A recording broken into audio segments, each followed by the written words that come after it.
Hello and welcome to the morning sports briefing here on Thursday, the 27th of May. Hi, I'm Paul and I'll be your host this morning. In the news today, we've got some re-signings and players returning from injury in the rugby. We've also got A-League action with last night there being the game between the Western Sydney Wanderers and the Wellington Phoenix, a must-win game for both teams. They wanted to make the playoffs. Also, it's the finals of the NBA are in action. We've got an NBL Australian NBL game last night. A big day in the Giro d'Italia yesterday as well.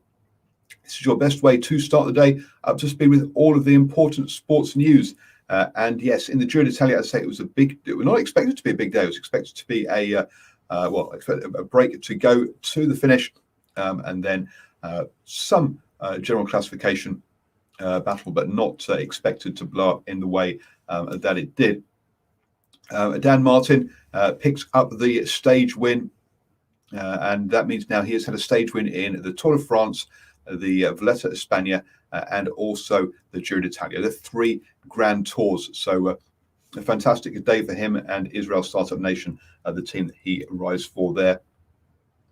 He won the stage with João Almeida in second place. So after being in that break the other day, catching up time, João Almeida made more time on the day. But the big name was Simon Yates from Team Bike Exchange, who had a bad day the other day in the Queen stage when it was cold, and clearly a rider that suffers in the cold but does well when it's a hot or a normal heat day. Winner of the Vuelta a España, for example, which is a summer race and often very hot there. So he was the big gainer on the day, as the general classification leader Egan Bernal cracked and lost a minute 23 down on Daniel Martin. So losing nearly a minute to Simon Yates there, and 3 seconds to Damian Caruso, the Bahrain victorious rider. Egan Bernal is still leading the general classification overall, ahead of Caruso by 2 minutes and 21 seconds. Simon Yates in third place on 3 minutes and 23 seconds back now. So be interesting to see how that happens. I say a bit of a shake-up. Hugh Carthy falls to fifth. Vlasov also lost time there as well. So all a fantastic day, and one that I'm looking at watching on the highlights later, because it happened overnight. But some interesting results in that one. Moving on then to the basketball and over in the NBA.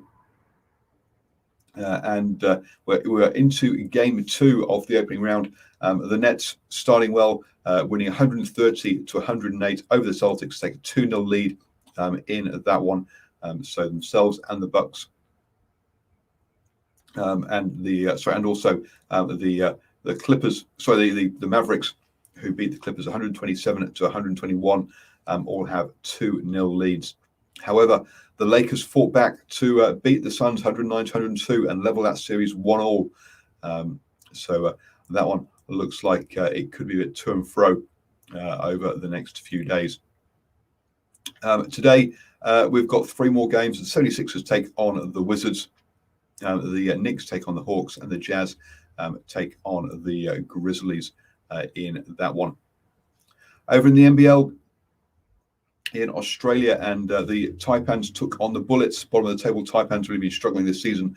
The Bullets won that one 101 to 96 there with that one. So the Bullets currently 6th in the table with that one, with their 15th win of the season. The Wildcats will be taking on the Kings tonight in the NBL. The Wildcats sat in second place. The Kings in 5th. Wildcats looking to try and keep that pressure on Melbourne United, who are going well at the top of the table. The big game last night, though, was in the A-League.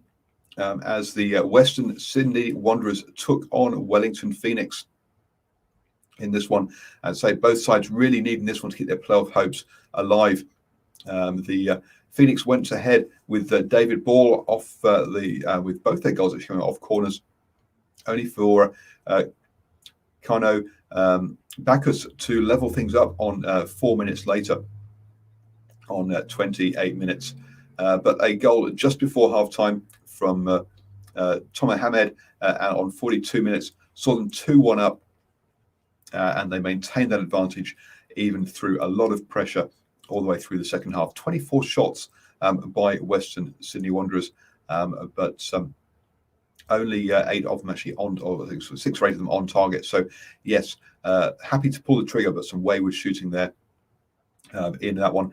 To get a rundown of the game and what it meant to the fans, you can check out our Knicks newsletter. They did a post-match reaction last night, and that video is available on Facebook, YouTube, and Twitter.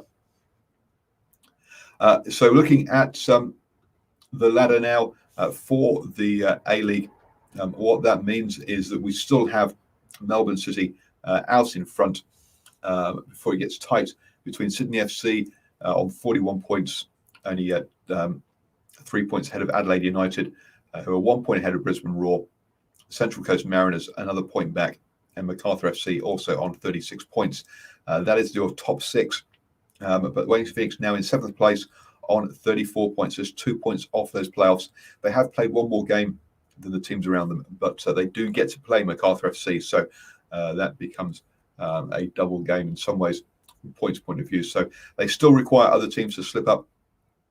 It isn't totally within their hands, but they're in a good position to hopefully make it into those playoffs. In rugby news, then, in Quinta Paya re-signed for Waikato and the Chiefs for another 2 years, which is great to see for them. The young centre putting his future in Hamilton, where he's brought up. Mitch Hunt has also re-signed as well on through till 2023 with the Highlanders down there. So a player who has that's why he's blown hot and cold occasionally, but really is finding his place in that side down there in the Highlanders, and playing well. Also, Ardie Savea is back for the Hurricanes this week in Super Rugby Trans-Tasman. Obviously, we'll have the 5 games this weekend. We'll look out for our round preview today, where we'll run through all 5 of the games and preview those games for you. And that'll come out today, probably around about 5 o'clock. You have now started the day best way to speak with all the important sports news. A quick one today, folks, but hope you're having a fantastic week, and join us again tomorrow at 7 a.m. for the morning sports briefing.